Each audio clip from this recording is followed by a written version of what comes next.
Donc bonjour à tous, merci déjà pour l'introduction. Donc je vais vous parler de retour d'expérience de ce qui s'est passé, notamment la semaine dernière ici à Télécom Sud Paris. Alors, on va parler d'un groupe de travail qui s'appelle Ravi. J'expliquerai le nom de l'acronyme dans un instant. L'état de l'art que ça nous a amené à faire, ou certainement moins poussé que tout ce qu'on doit trouver dans le livre de Philippe. Les recommandations qu'on a proposées à l'Institut Mines Télécom. Juste pour situer les choses, l'Institut Mines Télécom, c'est l'entité qui contient Télécom Sud Paris et IMT Business School qui sont sur ce campus. Je vous parlerai de deux cas, donc Télécom Sud Paris, cas d'application de ces recommandations, et le cas 2, l'IMT Lille Douai, qui est en train de développer un cas d'usage, les deux étant en base de réalité virtuelle, puis une conclusion. C'est un retour d'expérience, donc je vais citer des noms, notamment des noms de sociétés, j'ose, pour vous dire ce que nous on a choisi, mais peut-être avant de dire hey, ils ont choisi ça, donc on va prendre pareil, venez discuter, parce qu'il y a des choses que je ne peux pas dire, c'est enregistré. Voilà, alors le contexte. En octobre 2017, un certain nombre d'enseignants-chercheurs et autres se sont retrouvés à Rennes de l'Institut Mines Télécom pour voir qu'est-ce qu'il y avait dans l'air qui bouillonnait et qu'il faudrait peut-être intégrer dans notre pédagogie au sein des écoles de l'IMT. Il y a une action qui a été identifiée autour de la réalité virtuelle et de la réalité augmentée, donc 2017, 3 ans après, Facebook, Oculus, etc. Et les gens disant plein de fantasmes, oh, on va faire des tas de trucs super, HoloLens et autres. En juillet 2018, le groupe de travail s'est réuni pour la première fois. Il s'appelait Ravi pour réalité augmentée et virtuelle pour une initiative pédagogique. On a même de l'humour dans l'équipe. Et donc, c'était une réflexion pour toutes les écoles de l'IMT. Alors, j'insiste sur le mot « toutes » parce qu'à l'IMT, comme son nom l'indique, il y a des écoles des mines où on va faire de la chimie, on va s'occuper de l'environnement. Et puis il y a des écoles télécom où on va s'occuper d'informatique. Éventuellement, on va s'occuper un peu d'électronique aussi. Alors il y a peut-être la notion de paillasse en électronique et en chimie, mais sinon il y a des écoles, ça va être plutôt dans l'abstrait et d'autres dans le concret. D'accord ? Et ça fait une différence parce qu'il faut que la réflexion concerne toutes ces écoles-là. Et en juillet 2019, il y a eu le premier fruit de ces réflexions, et donc 2 cas qui ont été mis en œuvre. Alors, l'état de l'art, très rapidement, pour des exemples qui nous ont aidés à comprendre les choses. Il y a tout d'abord Neoma Business School, où en fait, depuis 2016, ils utilisent des cardboards. Donc un cardboard, c'est un petit dispositif dans lequel on glisse son téléphone.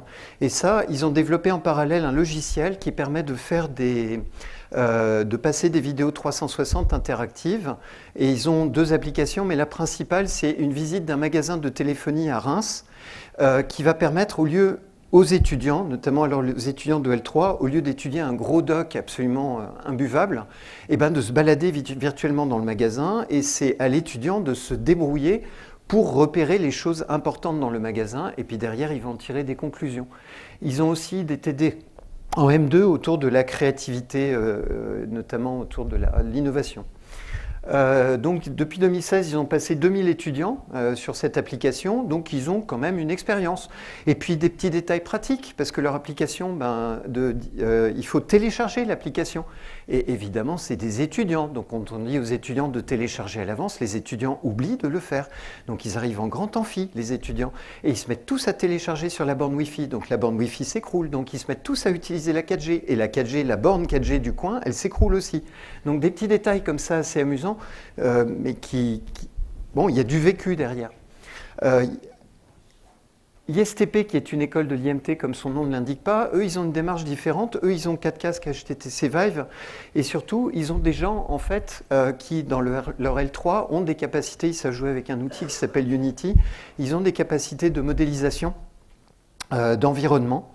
Parce qu'en fait, c'est l'un des points qu'on va voir qui va coûter cher en RV, c'est développer des contenus. C'est ça qui coûte cher, en fait.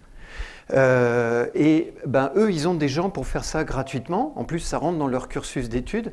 Et derrière, ça va leur servir à des cours et des TD sur un chantier d'école nucléaire. Ça leur évite de prendre un bus pour se déplacer et de travailler sur un bâtiment disposant d'un réseau incendie. Et là, la démarche est assez intéressante d'un point de vue pédagogique. Il y a tout d'abord le prof qui chausse les lunettes. Il y a l'écran ce qu'il voit dans son écran est retransmis par vidéoprojection. Et en fait, il fait se balader les étudiants dans l'environnement. Et puis les étudiants, après, ils y reviennent. Ils sont une vingtaine de mémoire et ils ont leurs 4 HTC et ils peuvent se répartir pour aller visiter de manière complémentaire pour voir certains détails qu'ils n'avaient pas vus. IMT Business School, en 2018, ils ont amené une expérience ici par une société de 5 Discovery. Je redis ce que j'ai dit tout à l'heure, je cite beaucoup de noms, mais on en rediscute. Et donc, ils avaient notamment une application de prise de parole en public qu'ils ont mise juste là-bas dans la rue Étoile, à même pas 50 mètres d'ici, dans un espace ouvert. Et ils disaient, venez, c'est en libre service l'activité. Ils avaient un souci, c'est que pratiquement personne ne venait en fait, parce que c'était en libre service, c'était pas intégré à un dispositif pédagogique. Ça, c'était un premier enseignement pour moi. Et puis d'autre part, la salle où ça se faisait, c'était un bocal ouvert, enfin vitré, et les gens n'osaient pas se lâcher pendant leur simulation, parce qu'ils perdaient leur perception quand ils étaient sous le casque, et ils n'avaient pas envie de faire les guignols dans un aquarium en public. Et donc ça a été un enseignement extrêmement fort pour nous. Et puis je vous cite pour mémoire Walmart. Alors c'est pas exactement une école, hein, mais je trouve leur expérience intéressante. Ils ont quand même acheté 17 000 casques Oculus Go, 2 casques par petit magasin, 4 par grand magasin, tout ça pour faire des formations directement à leurs employés sans que les employés se déplacent, et donc sans perdre des temps de déplacement. Et ils ont quand même investi 17 000 casques, donc on peut se dire, tiens, il y a peut-être quelque chose qui est en train de couver. Et ce qui a fait qu'ils ont investi dans ces casques, Oculus Go, c'est qu'en fait, c'est des casques relativement autonomes au sens où on peut les mettre en œuvre assez facilement. Parce que l'un des points, depuis 2014, avec les casques de Hervé, je ne sais pas si vous en avez déjà installé un, il faut sortir l'HTC Vive et je te sors la machine, et je te sors un premier câble, puis un deuxième câble, et j'installe les capteurs, et j'installe le truc, et le bidule, et j'ai le PC qui va bien à côté. L'enfer. Soyons clairs, c'est l'enfer. Donc ça, c'est la réalité virtuelle. Côté réalité augmentée, il y a eu une question ce matin à ce sujet. En fait, on va apporter des informations en plus à l'utilisateur, mais qui est dans un environnement réel. Alors là, je vais citer 2 cas de HoloForge, parce qu'il y a des anciens jeans qui sont là-bas, donc je leur fais de la pub. Jean, c'est l'option que je co-coordonne avec Guillaume Bouillet. Ils ont une formation à la manipulation d'un pont grue, donc vous êtes dans un environnement, dans une rue par exemple, vous chaussez votre casque et c'est comme si vous aviez une grue dans la rue et vous manipulez avec une vraie télécommande. Ça a été une grande découverte pour eux. Les gens d'HoloForge, cette télécommande, les gens qui utilisaient l'application, qui se formaient, ils adoraient parce qu'ils étaient dans leur élément. Ça rejoint probablement le mot concept. Bon, j'ai oublié le mot. Ils ont organisé une visite du musée des plans. Dans le cadre de visite de musée, HoloForge, ils ont contribué à la visite du musée des plans relief. Dans ce musée, il est aux Invalides. Vous avez un plan relief du Mont Saint-Michel. Et en fait, vous chaussez un casque HoloLens et on vous montre différents aspects sur cette maquette-là qui vont vous permettre de mieux comprendre les choses. Personnellement, maintenant, grâce à cette application, je comprends comment la basilique, là-haut, elle tient. D'accord ? Pourquoi ? Parce qu'il y a un dôme, d'accord ? Et puis il y a des pylônes qui tiennent aux bons endroits. Et bien ça, j'ai compris grâce à cette application-là. Et puis, clairement, il y a des gens qui font des cours assistés par de la réalité augmentée. Je vous recommande ce lien. C'est une expérience qu'avait prévue Microsoft lors de leur Microsoft Days. Alors, elle a raté, ça c'est la répétition, pour des problèmes réseau. Mais il y avait 2 gars qui étaient sur scène. Ils avaient leur HoloLens, et puis devant leur HoloLens, il y avait des choses virtuelles qui apparaissaient, notamment ils décrivaient toute la mission Apollo 11. Et en fait, il y avait 2 écrans sur le côté, on en distingue un là, c'est pour ça que j'ai mis cette photo-là, qui projetaient ce que les gens devaient voir en entier. C'est-à-dire, les gens, ils voyaient sur les écrans ça, mais en fait, il y avait 2 gus qui faisaient comme ça, devant du vide, dans la réalité. Ça sert aussi dans l'industrie. Il y a les gens de... peu importe. Bien, côté matériel. On a regardé ce qui traînait. Alors, le cardboard, 20 €, génial. Plus les étudiants, en général, ils ont des mobiles pas possibles, surtout quand ils viennent en école de management. Donc, c'est jouable. L'Oculus Go, 64 Go de RAM pour 220 €, puis Black Friday, il est encore moins cher, mais il n'est pas hyper puissant. Par contre, pour de la vidéo 360, il est pas mal. HTC Vive, le full kit, 1 400 €, plus il faut un PC gamer à côté à 1 500 € minimum, et puis quand vous êtes avec du marché, on ne vous fait pas acheter un PC gamer, mais un PC beaucoup plus cher, et comment vous allez prêter ça à des étudiants après, par exemple, d'accord, sans qu'il y ait des problèmes de casse. Oculus Rift S, alors le casque est moins cher, mais toujours le PC gamer. Et puis 2019, et clairement ça a changé notre vision des choses, il y a l'Oculus Quest qui est sorti, qui est quand même assez puissant, Même si au niveau résolution à l'intérieur, c'est pas top, mais n'empêche qu'il est assez puissant et d'expérience, il est super facile à déployer, vraiment. Enfin, on peut en rediscuter, mais l'expérience utilisateur, elle est là. Côté casque AR, on n'est pas des experts, n'empêche qu'il y a HoloLens et le HoloLens 2. Là, on change de catégorie de prix. Alors, autant les hôpitaux, vous n'avez pas de souci d'argent. Côté école d'ingénieurs, si vous voulez, d'accord. Donc, les gens de 5 Discovery nous ont dit « Oh, mais les loulous, vous avez qu'à acheter des 128 gigas, ça coûte que 100 € de plus. » Ouais, d'accord, 100 € de plus, n'empêche que pour 4 casques 128 gigas, tu as un casque 64 gigas supplémentaire. Et nous, ça compte, curieusement. Côté caméra, 360, ben on a constaté, il y a la Insta One X qui filme en 4K pour 400 €, et la Insta 360 Pro qui est bien meilleure au niveau son, qui filme en 8K, mais elle est à 3000 €. N'empêche, conseil, si vous devez tourner des vidéos, autant tourner direct en 8K. Peut-être les technos d'aujourd'hui vous permettront de voir qu'en 4K, mais à terme, c'est les contenus, encore une fois, qui prennent du temps. Alors pourquoi je parle beaucoup de vidéo 360 et tout? Parce qu'une manière d'économiser de l'argent par rapport au contenu, c'est de tourner la réalité. D'accord? Si vous devez être sur une paillasse, par exemple, eh ben vous tournez la vraie paillasse. Et puis ensuite, avec un logiciel d'affichage de vidéo 360 avec interaction, on pourrait dire une sorte de PowerPoint des vidéos 360, eh ben vous allez rajouter... vous allez dire à l'étudiant, tiens, ben, ce petit machin-là, c'est tel composant électronique, ou ça, c'est l'acide chlorhydrique, etc. D'accord? Côté logiciel, il y a aussi des applications sur étagère, et puis évidemment, on peut développer from scratch. On peut demander à des gens de développer pour nous, mais c'est plus cher. Alors, Ravi, qu'est-ce qu'on a proposé? En fait, on a dit, encore une fois, on doit s'adresser à toutes les écoles de l'IMT. Toutes. Donc, à partir de là, il faut essayer d'avoir des trucs génériques. Côté savoir-faire, les savoir-faire sont très différents d'une école à l'autre. Par contre, les savoir-être, ça, c'est assez commun. Notamment prendre la parole en public. D'accord? On l'a vu ce matin, c'est pas top pour certains médecins, c'est encore moins top pour certains ingénieurs, élèves ingénieurs. Donc, ce serait peut-être pas mal d'avoir une application comme ça. Puis le 5 Discovery, elle avait l'application qu'on avait testée là, ça avait l'air sympa. Il y a aussi l'entraînement aux entretiens d'embauche. Ça, c'est une grosse préoccupation de nos étudiants. Et puis peut-être une application de bien-être relaxation qui va faciliter la prise de parole en public en permettant de poser une encre. PNL, je vais y revenir. Et puis en parallèle, tourner en vidéo 360, il faut un PowerPoint de la vidéo 360. Et là, nous, on est parti sur Wonda VR Spaces de la société Wonda VR. Pour différents critères, je n'ai pas le temps de les expliquer là. Pour tout ça. Côté matériel, le Oculus Quest, encore une fois, très facile à déployer, pas cher, tout est relatif, et vraiment expérience utilisateur, simple d'utilisation, et la caméra 360 One X.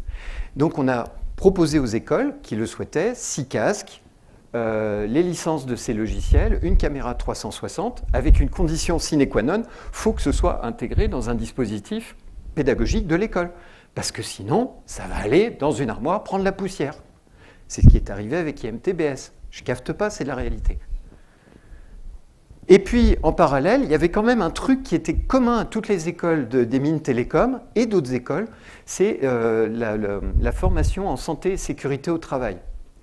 Un truc, les étudiants, ils n'aiment pas, et donc on s'est dit, ce serait peut-être sympa de rajouter de la réalité virtuelle pour accrocher un peu plus le chaland. Ça, c'est complètement commercial, je l'avoue, mais peut-être que ça pourrait marcher. Et donc l'IMT est en train de contribuer à un MOOC comme ça pour aider au tournage de modules en vidéo 360. Donc il serait regardable soit avec un casque, soit sur navigateur, et puis on se balade dans la vidéo 360, et ainsi de suite. Vous avez des exemples sur YouTube. Bon. Fort de ça, voilà quelques cas d'utilisation. Alors le premier cas, c'est à Télécom Sud Paris, une semaine qui a été réalisée la semaine dernière avec 128 étudiants de dernière année d'école d'ingénieur qui s'appelle Profil de comportement et de communication. Le slogan « Mieux se connaître pour mieux travailler ensemble ». Tout un programme. 128 étudiants, et à cette occasion-là, comme on les forme à différents trucs, on leur a proposé, en fait, parmi les acquis d'apprentissage visés, d'améliorer leur capacité de prise de parole en public. Copier-coller de l'acquis d'apprentissage visé sur la fiche programme. Derrière, qu'est-ce qu'il y a? S'entraîner avec les retours d'une machine. Donc, c'est quelqu'un qui n'a aucun jugement. Une chose qui n'a aucun jugement, qui va faire un compte-rendu sur la prestation. d'accord, avec un mécanisme d'IA, j'ose pas dire que c'est une IA, c'est mécanique, d'accord, j'expliquerai après ce qu'elle évalue. Et réutiliser des connaissances de la semaine proxy, notamment via la PNL, gérer son stress en posant un point d'ancrage ou en faisant de la dissociation, en se voyant comme si on était un écran. Et puis, par rapport à la ProcessCom, utiliser plus de canaux de communication de la ProcessCom pour s'adresser à l'ensemble des 6 types de la ProcessCom. Tout ça pour mieux impliquer son territoire. Alors, les moyens.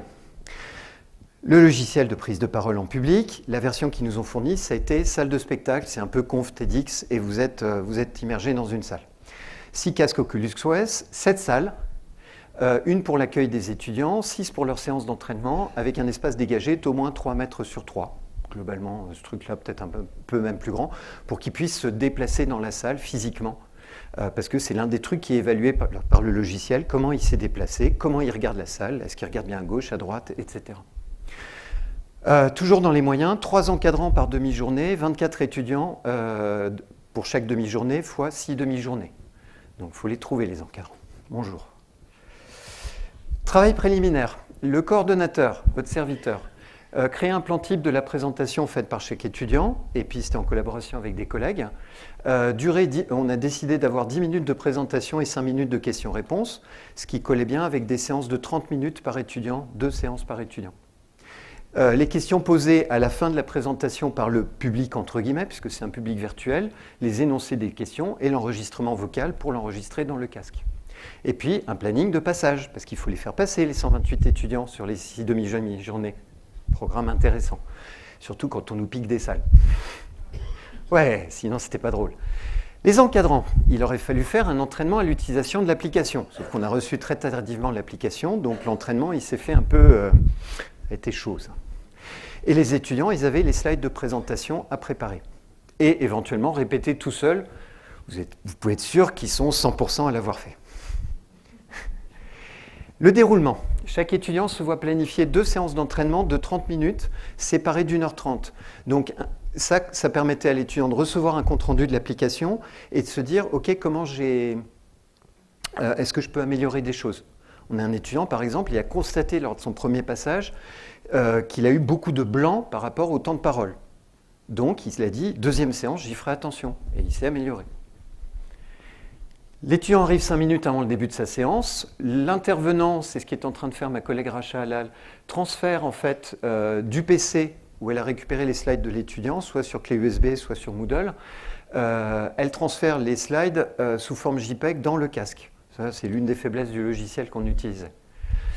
Ensuite, on regarde s'il y a un besoin d'espacement pour les lunettes. Le Oculus Quest est fourni avec un petit machin qui rajoute de l'espace. Tous les étudiants n'en avaient pas besoin.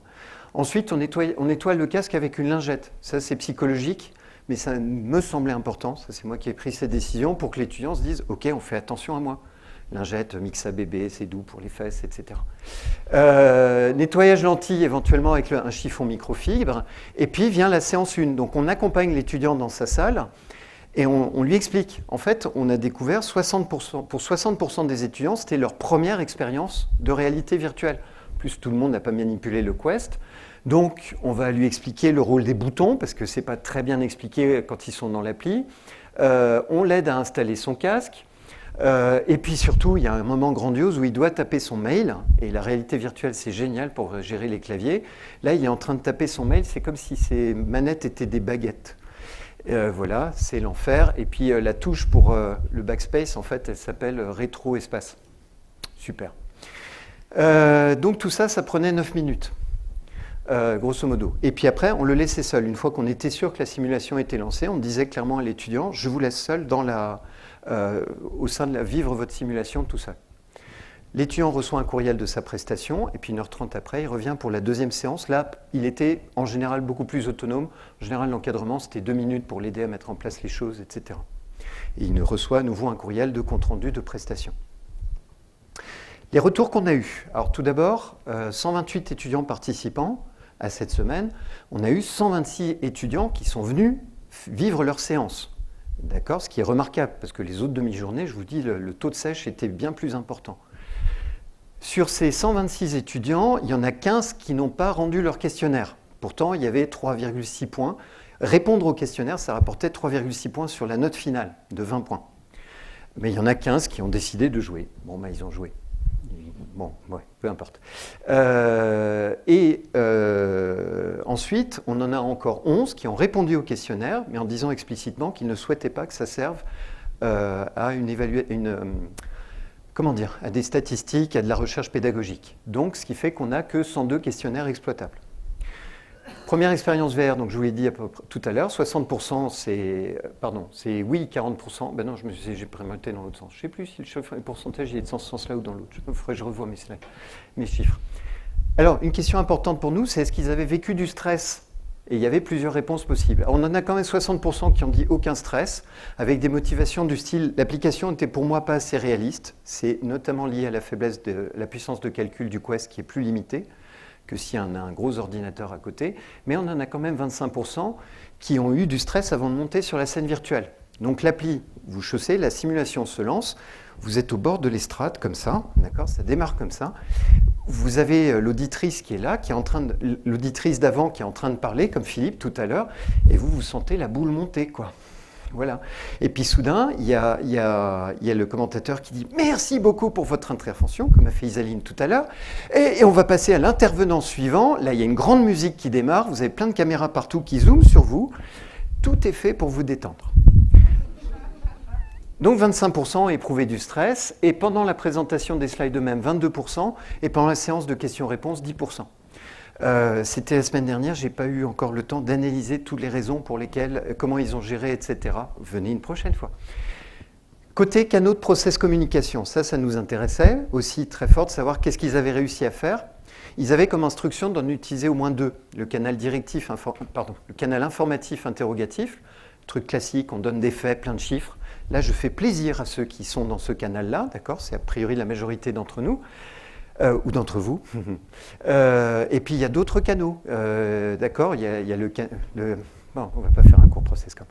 Donc ils avaient au moins deux canaux à utiliser, et il y en a 56% qui ont réussi à en utiliser deux, 23% seulement un, 3% zéro, ça j'ai pas trop compris la réponse, mais bon, il faut qu'on analyse un peu. Il y a des génies qui ont réussi à utiliser les 4 canaux. Ça, je suis un peu sceptique, mais on ne sait jamais. Voilà, les enseignements pour nous. Enseignants-chercheurs, ce qu'on en tire et que je voulais vous partager. Clairement, c'est un bon entraînement pour certains étudiants. On a vraiment des retours très positifs. Un timide qui s'est lâché, mais il y avait des moments où par erreur on rentrait dans la salle, ce qui était clairement une erreur, et ils étaient à fond dedans, quoi. Et pour eux, le fait qu'ils étaient sans témoins, c'était super important.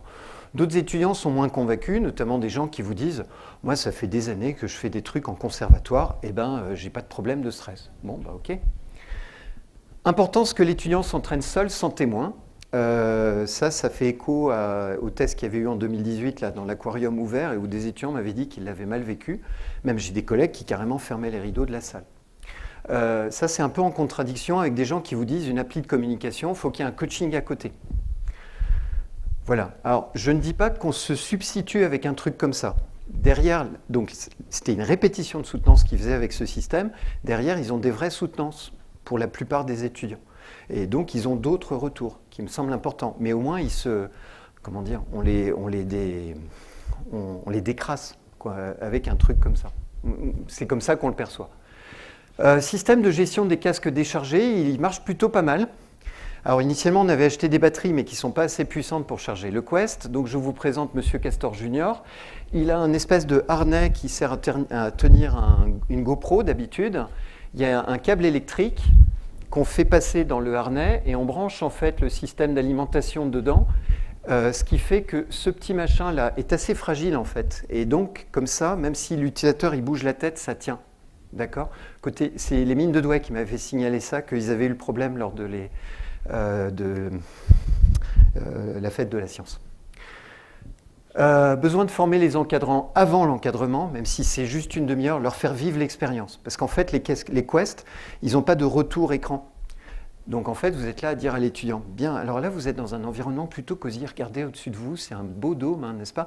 Et puis en bas, là, de vous, il doit y avoir un tableau de bord.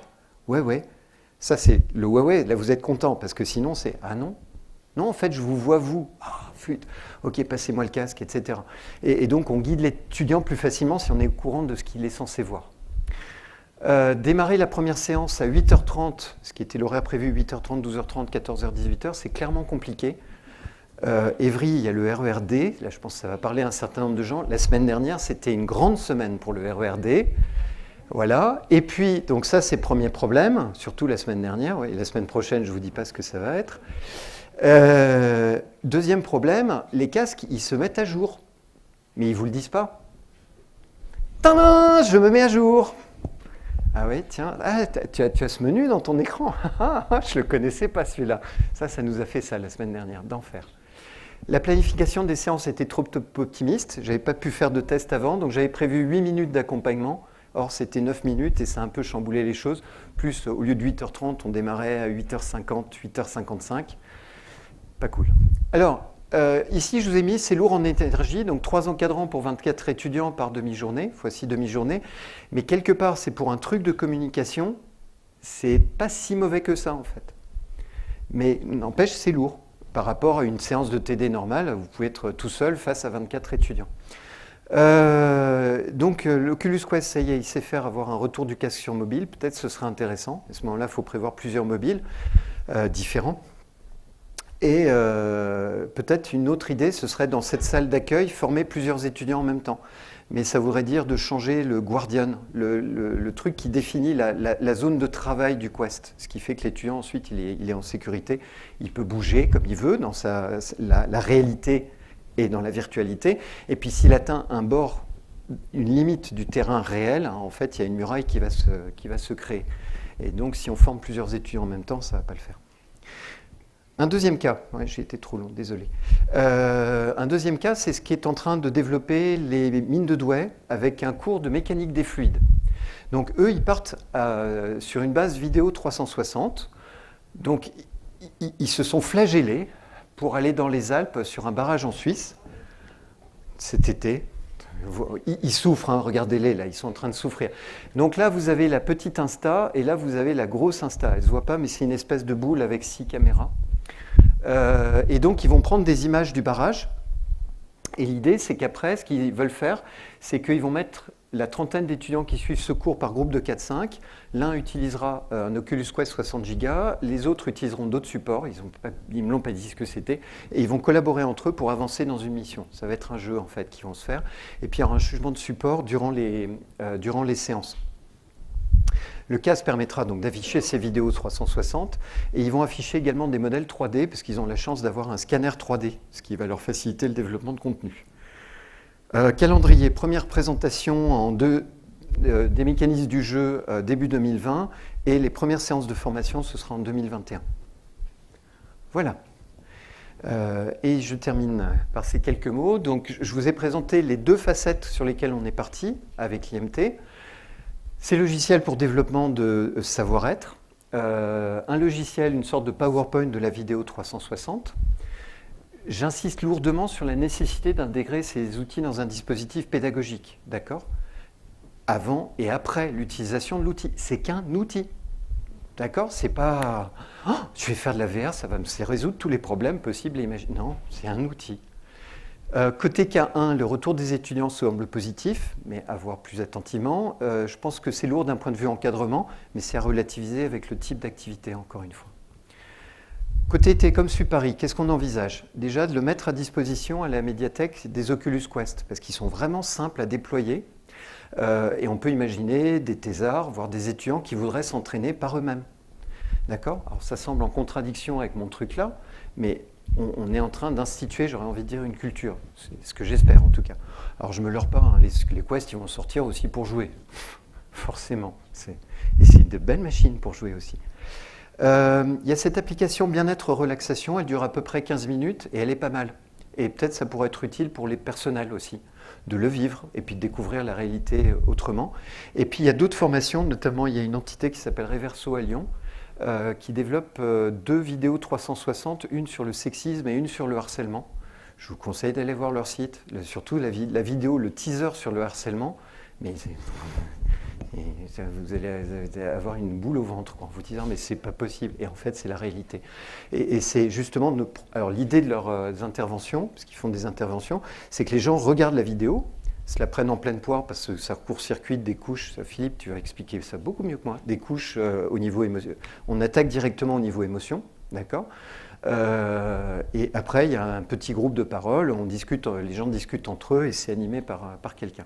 Donc si on peut déployer ça, ce serait génial et j'espère que ma collègue qui est, je sais plus où elle est, pourra aider à faire ça. Voilà, c'est ce que je voulais vous raconter, désolé pour le temps.